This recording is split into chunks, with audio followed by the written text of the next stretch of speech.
Okay, so we're talking about reading drama. Today we are moving into our drama section. Now, playwrights have to be thinking about a lot besides just the reader. An author could be thinking about the reader, but the playwright also has to be thinking about what actors will be doing. He has to think about what producers, how they'll interpret what he has to say, how the director might look at something. He'll also have to think about how costumes are made. Thinking about what's possible for costumers. What set designers, how can you design a set? How is this is all going to be set in one place? How is this going to work? The technicians, the lighting, the sound. There's so many things that a playwright has to think about along with the readers. So it can be a much more technical thing um, t- to be a playwright. It's a different type of a thing than writing a novel. So a little bit different type of writing as well, a little bit different type of reading. But most drama is literature. There's a lot of drama that's read as literature, but it's drama. It's literature that has the arms and the legs and all this. It has instead of telling us that somebody whispers, they're going to actually whisper. Instead of telling us that someone's going to shout, they're actually going to shout. So, in some ways, we could say, that it is literature brought to life. Now, some of us love to make literature come to life in our heads. When we read a novel, we do that. Here, we get to see it actually come to life. The difference is we're seeing somebody else's version. It's kind of, as you would with a movie. So what you might have pictured in your head will be a little bit different than what they might put on the screen or on the stage. But it is literature that's actually coming to life for you. Now, dramas are always meant to be performed. There was a small genre called pocket dramas in British Lit that were meant to be read, but for the most part, dramas are meant to be performed, which is why they're so much more satisfying when they are. As much as I love Shakespeare, I'm going to prefer a really great performance of it over reading it flat on the page. However, reading them flat on the page, reading dramas, plays flat on the page, can be a very satisfying experience if you use your imagination, if you read, if you try to hear the accents, if you try to imagine the people moving around, then you can have the same experience you have with a novel, and it can be a very satisfying experience to read drama. We have the same elements of drama for the most part that we have in other literature. Some things are different, though. For instance, we have acts, where a play will be broken up into separate pieces that we call acts for a lot of times for technical reasons, also for dramatic reasons, but often it's because that's the point where something ends and we need to reset or something like that.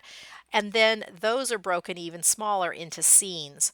So that's something we won't generally have in a novel or a poem, but in drama, you're going to have these places where it clearly breaks um, into these different sections, which can be pictured because you're often going to move from one place to the next.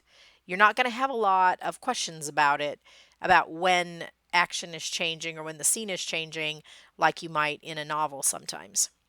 We have the setting, which is a little bit more dramatic, maybe, or depending on how great your imagination is, maybe a little less dramatic than it would be in a novel because you're actually going to see the setting. You have a little bit more difficult time with exposition.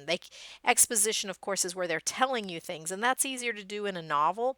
To have exposition in a drama, you can have things like monologues where an actor stands and talks. You can have asides where in the middle of a scene an actor steps to the edge and says something to the audience. Or you could have to have a conversation between two people where they throw a ton of information in there.